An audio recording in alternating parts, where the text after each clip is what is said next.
വിഷയം പഠിക്കലാണ് നമ്മളെ ലക്ഷ്യം. ഇമാം റംലി പറയുന്നു. ഇമാം റംലിയോടൊരു ചോദ്യം. എന്താ ചോദ്യം? ചില ആളുകൾ ഇങ്ങനെ വിഷമഘട്ടങ്ങളിൽ ഒക്കെ യാ ശൈഖ് ഫുലാൻ, യാ റസൂലല്ലാഹ്, യാ ശൈഖ് മുഹിയുദ്ദീൻ ഇങ്ങനെയൊക്കെ ഇങ്ങനെ വിളിച്ച് കാവലിനെ തേടാറുണ്ട്. ഇങ്ങനെ തേടൽ അനുവദനീയമാണോ അല്ലേ? ഒരു ചോദ്യം. രണ്ടാമത്തെ ചോദ്യം, അങ്ങനെ ചോദിച്ചാൽ അവർക്കതിന് സഹായിക്കാൻ കഴിയുമോ ഇല്ലേ? രണ്ടാമത്തെ ചോദ്യം. ഇങ്ങനെയുള്ള ചോദ്യത്തിന് മറുപടി പറയുമ്പോ ആ ചോദ്യത്തിന് അത് അനുവദനീയമാണ് എന്ന് പറഞ്ഞിട്ട് ഇമാം റംലി പറയുന്നു, വലിർ റുസുലി പ്രവാചകന്മാര്, വല്ലംബിയായി അംബിയാ മുർസലുകൾക്കും, വല്ലൗലിയായി ഔലിയാക്കൾക്കും, വസ്സാലിഹീന സജ്ജനങ്ങൾക്കും ഇഗാസത്തുൻ സഹായിക്കാൻ കഴിയും. ജീവിതകാലത്തെന്ന് മാത്രമല്ല ബഅദ മൗതിഹിം, അവർ മരണപ്പെട്ടു പോയതിന് ശേഷവും സഹായിക്കാൻ കഴിയും എന്നാണ് പറയുന്നത്. എന്താണ് ഈ ഹിജ്റ 10-ാം നൂറ്റാണ്ടിലെ മുജദ്ദിദ പറയുന്നത്? എന്താണ്?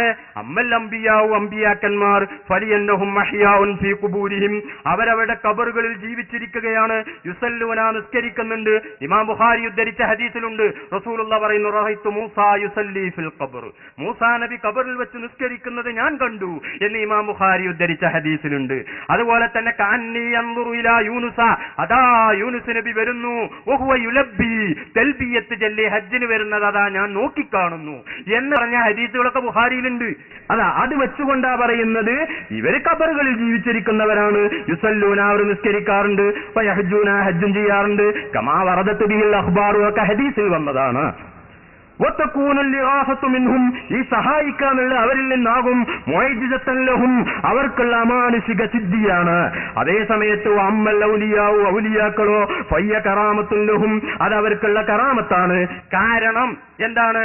ഫഇന്ന അഹ്ലൽ ഹഖ്, സത്യത്തിന്റെ ആളുകൾ, ഫഇന്ന അഹ്ലൽ ഹഖ്, സത്യത്തിന്റെ ആളുകൾ, അലാ അയ്യക മിനൽ ഔലിയായി, കറാമത്ത് മുഅ്ജിസത്തുകൾ, കറാമത്തുകൾ ഔലിയാക്കളിൽ നിന്നുണ്ടാകും. ബിഖസ്തിൻ, അവർ ഉദ്ദേശിക്കുമ്പോൾ ഉണ്ടാകും. ഒബിക വൈരികസ്തിൻ, ഉദ്ദേശിക്കാത്തപ്പോഴും ഉണ്ടാകും. ഉമൂറുൻ ഖാരിഖത്തുൻ ലിൽ ആദ, അസാധാരണ സംഭവങ്ങൾ എന്ന് ഈ പുസ്തകത്തിൽ 10-ാം നൂറ്റാണ്ടിലെ മുജദ്ദിദ് എന്ന് പരിചയപ്പെടുത്തിയ മഹാനായ ഇമാം റംലി റഹ്മഹുല്ലാഹ് അദ്ദേഹത്തിന്റെ ഫതാവയുടെ 4-ാം വാള്യം 382-ാമത്തെ പേജിൽ പറഞ്ഞു. ഇനി ആയത്താളുണ്ട്. മഹാനായ ഈസാ നബി അലൈഹിസ്സലാത്തു വസ്സലാമിനോട് ഈസാ നബി അലൈഹിസ്സലാത്തു വസ്സലാം പറഞ്ഞത് കാണാം. എന്താ പറഞ്ഞ? ഈസാ നബി അലൈഹിസ്സലാമിന്റെ അമാനുഷിക സിദ്ധി എന്താണ്? വഉബ്രിഉൽ അക്മഅ വൽ അബ്റസ വവഹ്യിൽ മൗതാ ബിഇദ്നില്ലാഹ്. അതായത് ഓരോ പ്രവാചകന്മാർക്കും അവർക്ക് പ്രവാചകനാണെന്നുള്ള തെളിവിന് കൊടുക്കുന്നത് സാധാരണ നിൽക്കാനായിട്ട് കഴിയാത്തതാണ്. മൂസാ നബി അലൈഹിസ്സലാമിന്റെ കാലഘട്ടത്തിൽ സാഹിര്യങ്ങള് വലിയ ഉന്നതിയിലെത്തിക്കുന്ന ഒരു കാലമായിരുന്നു. അതുകൊണ്ട് എല്ലാ സാഹിര്യങ്ങളെയും പരാജയപ്പെടുന്ന ഒരു വടി മൂസാ നബിക്ക് കൊടുത്തത് അതുകൊണ്ടാണ്. അതേ സമയത്ത് ഈസാ നബി അലൈഹിസ്സലാമിന്റെ കാലത്ത് വൈദ്യശാസ്ത്രം അങ്ങേയറ്റം പുരോഗമിച്ച ഒരു കാലമായിരുന്നു. അതുകൊണ്ടേതായി അന്ന് മൂസാ നബി അലൈഹിസ്സലാമിന് കൊടുത്ത അമാനുഷിക സിദ്ധി എന്താണ്? ഉബ്രിഉൽ അക്മഅ, പ്രസവിക്കുന്ന സമയത്ത് തന്നെ കണ്ണില്ലാത്ത ആൾക്ക് കണ്ണു കൊടുക്കുക. പ്രസവിക്കുമ്പോൾ തന്നെ കണ്ണില്ലാത്ത ആൾക്കാണ് അക്മഹ് എന്ന് പറയാം, അവർക്ക് കണ്ണു കൊടുക്കുക. അതുപോലെ തന്നെ മറ്റൊന്ന് വല്ല അബ്രസ, വെള്ളപ്പാണ്ട് രോഗിയെ സുഖപ്പെടുത്തുക. വെള്ളപ്പാണ്ട് രോഗത്തിന് മരുന്ന് അന്നുള്ള ഡോക്ടർമാർക്ക് അതിന് മരുന്ന് കൊടുക്കാൻ കഴിയൂല. ഇന്ന് കഴിയോ? വെള്ളപ്പാണ്ടിന് മരുന്ന് കണ്ടുപിടിച്ചിട്ടുണ്ടോ? വെള്ളപ്പാണ്ടിന് മരുന്ന് കണ്ടുപിടിച്ചിട്ടുണ്ടോ ഈ കാലത്ത്? ഏതായാലും വെള്ളപ്പാണ്ടിന് മരുന്ന് കൊടുക്കുക. വഹ്യിൽ മൗത, മരിച്ചവരെ ജീവിപ്പിക്കുക. അതിനിപ്പോ ഏതായാലും ഒന്നും കഴിയൂല. വഹ്യിൽ മൗത, ഇതൊക്കെ എങ്ങനെയാണ് ചെയ്യുന്നത്? എന്റെ സ്വന്തം കഴിവുകൊണ്ടല്ല, ബിഇദ്നില്ലാഹ്, അള്ളാഹുവിന്റെ സമ്മതപ്രകാരം, അള്ളാഹുവിന്റെ വേണ്ടുക പ്രകാരം, അള്ളാഹുവിന്റെ ഉദ്ദേശപ്രകാരം. ഇതിന് പറഞ്ഞതിന് സമ്മതം എന്ന് മാത്രമല്ല അർത്ഥം, ഖളാ വേണ്ടുക എന്നർത്ഥമുണ്ട്, അതുപോലെ തന്നെ ഉദ്ദേശം എന്നർത്ഥമുണ്ട്. എല്ലാ അർത്ഥം ഇവിടെ ഉദ്ദേശമാണ്. അപ്പോ അള്ളാഹുവിന്റെ സമ്മതപ്രകാരം മരിച്ചവരെ ഞാൻ ജീവിപ്പിക്കും. അതുപോലെ തന്നെ വെള്ളപ്പാണ്ട് രോഗിയെ ഞാൻ സുഖപ്പെടുത്തും. അതുപോലെ തന്നെ മറ്റു പ്രസവിക്കുന്ന സമയത്ത് കണ്ണില്ലാത്ത ആളുകൾക്ക് ഞാൻ കണ്ടുകൊടുക്കും. ഇങ്ങനെ ഈസാ നബി അലൈഹിസ്സലാം വാദിച്ച സമയത്ത് മഹാനായ ഇമാം റാസി റഹ്മഹുല്ലാഹ് അദ്ദേഹത്തിന്റെ തഫ്സീറിൽ വിവരിക്കുന്നു,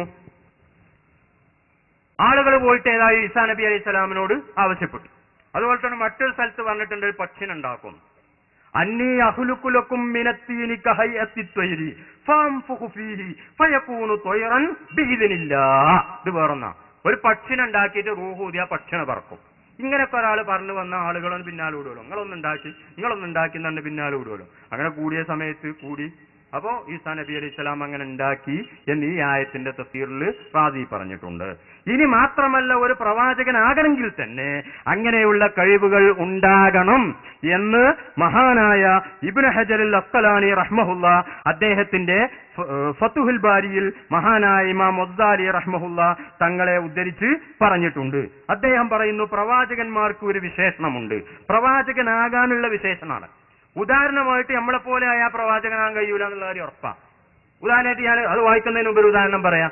ഇപ്പൊ ജിബ്രീൽ അലൈഹി സ്വലാമിനെ കാണാൻ നമ്മളെ കണ്ടുകൊണ്ട് കഴിയൂല. ജിബ്രീലിന്റെ സംസാരം കേൾക്കാനും നമുക്ക് കഴിയില്ല. ജിബ്രീൽ വന്നാൽ നമ്മളെ കാണാൻ കഴിയോ? ഇവിടെ മലക്കുണ്ട് അറിയാം, നമ്മൾ നോക്കിയിട്ട് കാണുന്നില്ലല്ലോ.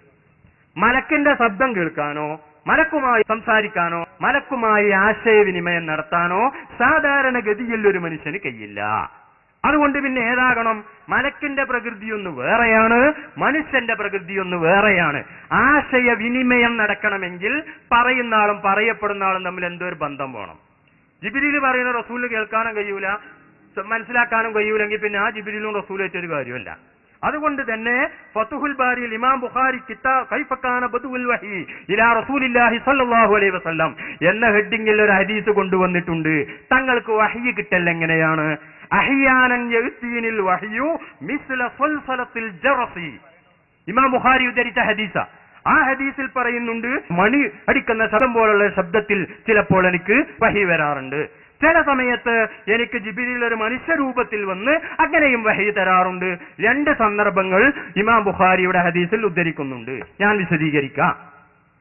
ഉദാഹരണമായിട്ട്, അതായത് ജിബ്രീലിനെ കാണാനും ജിബ്രീൽ പറയുന്നത് മനസ്സിലാക്കാനും ജിബ്രീലിന്റെ ശബ്ദം കേൾക്കാനുള്ള ഒരു കഴിവ് റസൂലിനുണ്ടെങ്കിലേ ജിബ്രീലിൽ നിന്ന് ഈ വിഷയങ്ങൾ ഏറ്റെടുക്കാൻ റസൂലിന് കഴിയൂ. അതേ സമയത്ത് റസൂല് പൂർണ്ണമായും ജിബ്രീലിന്റെ മർത്തബയിലേക്ക് അങ്ങോട്ട് ഉയർന്നാലോ എന്ന ആ റസൂലിന് പിന്നെ സാധാരണക്കാരായ നമ്മളുമായി ആശയവിനിമയം നടത്താനും കഴിയില്ല. അതുകൊണ്ട് റസൂലിൽ രണ്ട് വകുപ്പ് വേണം. ആത്മീയമായ റസൂലിന് മലക്കൂത്തി പ്രകൃതിയും ശാരീരികമായ മനുഷ്യപ്രകൃതിയുമാണുള്ളത് എന്ന് ഈ ഹദീസ് വിശദീകരിച്ച് ഇബ്നു ഹജറുൽ അസ്ഖലാനി റഹ്മഹുല്ല അദ്ദേഹത്തിന്റെ ഫതുഹുൽ ബാരിയിൽ വളരെ വ്യക്തമായി പറഞ്ഞിട്ടുണ്ട്. അപ്പൊ ചില സമയത്ത് റസൂൽ ജിബ്രീലിന്റെ മർത്തബയിലേക്ക് അങ്ങോട്ട് ഉയരും, അതാണ് മിസ്ല സൽസലത്തിൽ ജറസി എന്ന് പറഞ്ഞത്. ചില സമയത്ത് ജിബ്രീൽ മനുഷ്യ പദവിയിലേക്ക് ഇങ്ങോട്ട് താവും, അതാണ് മനുഷ്യരൂപത്തിൽ വരുമെന്ന് പറഞ്ഞത്. അപ്പൊ ഇങ്ങനെയുള്ള ജിബ്രീലിന്റെ ശബ്ദം കേൾക്കാനും ജിബ്രീലുമായി ആശയവിനിമയം നടത്താനും കഴിയുന്ന ഒരാൾക്കേ ജിബ്രീലിന് ആശയവിനിമയം നടത്താൻ കഴിയൂവെന്ന് ഇമാം ബുഖാരി ഉദ്ധരിച്ച ഹദീസിന്റെ അടിസ്ഥാനത്തിൽ ഹാഫിദ് ഇബ്നു ഹജറുൽ അസ്ഖലാനി റഹിമഹുല്ല പറഞ്ഞിട്ടുണ്ട്. ഇനി വ്യക്തമായി തന്നെ അദ്ദേഹം ഈ ആശയം പറയുന്നത് കേൾക്കൂ. വലഹു നബിക്കുണ്ട് സിഫത്തുൻ, വിശേഷണം, തത്തിമ്മുലഹു, ആ വിശേഷണം കൊണ്ട് നബിക്ക് പൂർണ്ണമാകും അൽഅഫ്ആലുൽ ഖാരിഖത്തു ലിൽആദാത്ത്, അസാധാരണമായ കാര്യങ്ങൾ ചെയ്യാൻ കഴിയുന്ന ഒരു കഴിവ് നബിക്കുണ്ട്. അങ്ങനെയാകുന്ന ആളെ പ്രവാചകനാകൂ എന്നാണ് ഫതുൽ ബാരിയിൽ പറയുന്നത്. ഏതുപോലെ? കസിഫത്തി, ഒരു വിശേഷണം പോലെ, അല്ലത്തി എങ്ങനെയുള്ള വിശേഷണമാണ്, ബിഹാ, അതുകൊണ്ട് തത്തിമ്മുൽ വൈരിഹി, പ്രവാചകർ അല്ലാത്തവർക്ക് പൂർത്തിയാകും അൽ ഹർക്കാത്തുൽ ഇഖ്തിയാരിയ, അവർ ഉദ്ദേശിക്കുന്ന സമയത്ത് ഇപ്പൊ എനിക്ക് കൈ അടിക്കാനും അല്ലെങ്കിൽ കൈ വട പിടിക്കാനും എന്ത് ചെയ്യാനും ഉറങ്ങാനും നടക്കാനും ഇതൊക്കെ ചെയ്യാനുള്ള ഒരു കഴിവ് നമുക്ക് അല്ലാഹു അപ്പോൾ നൽകുന്നത് പോലെ നബി സല്ലല്ലാഹു അലൈഹി വസല്ലമ തങ്ങൾക്ക് അസാധാരണമായ കാര്യങ്ങൾ ചെയ്യാനുള്ള ഒരു കഴിവ് അപ്പോൾ നൽകിക്കൊണ്ടിരിക്കുകയാണ്. അങ്ങനെ ഒരു വിശേഷണം നബിക്കുണ്ട്. മാത്രമല്ല വലഹു സിഫത്തുൻ, നബിക്കൊരു വിശേഷണമുണ്ട്, യുബ്സിറു ബിഹാ, ആ വിശേഷണം ഉപയോഗിച്ച് നബിക്ക് കാണാൻ കഴിയും അൽ മലായികത്ത, മലക്കുകളെ കാണാൻ കഴിയും. നമുക്കിപ്പോ മലക്കുകളെ കാണാൻ കഴിയില്ല. അതുപോലെ തന്നെ വയുസാഹിദു ബിയൽ മലക്കൂത്ത, മറ്റു ലോകവും കാണാൻ കഴിയും. ഏതുപോലെ? കസിഫത്തില്ലത്തി യുഫാരിഖു ബിയൽ ബസീറുൽ അഅ്മാ, കണ്ണ് കാണാത്ത ആളും കണ്ണ് കാണുന്ന ആളും എന്താ വ്യത്യാസമുള്ളത്? നമുക്ക് ചിലതൊക്കെ കാണാൻ കഴിയും, കണ്ണ് കാണാത്ത ആൾക്ക് കാണാൻ കഴിയൂല. ഇതുപോലെ നമുക്ക് കാണാൻ കഴിയാത്ത കാര്യങ്ങൾ കാണാനുള്ള ഒരു കഴിവ് റസൂലിനുണ്ട്, അല്ലാഹു നൽകുന്നതാണ്.